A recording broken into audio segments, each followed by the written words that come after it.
Dahon ng mulberry. Diba? Pagkain din yan ng ating mga kambing. Napakadali ding itanim gaya ng Madre de Agua. Cuttings lang ang tinatanim dyan.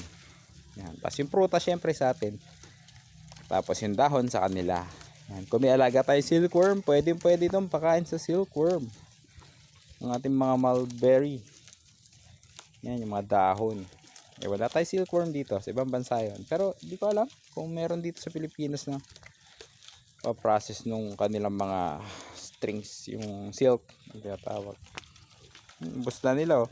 Pagkatapos nilang ubusin ito ay ikakat ko na to, tutosok ko na doon sa ating taniman. Ayan, iniwan na nila, ayaw na pagkonti, gusto na nila ilangka. Ubusin nyo yan, ubusin nyo yan yung black, huwag magsayang ng pagkain. Ay na kasi nila ilangka, kaya gusto nila ilangka. Ayan, inubos ni Mama Brown. Ayos, yan ang ating mulberry.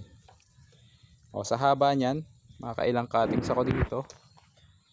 Tingnan natin kung makasampo. Tutusok natin to sa mga gilid-gilid, sa mga lindero, para bukod sa bakod kumpayan natin balang araw, di ba?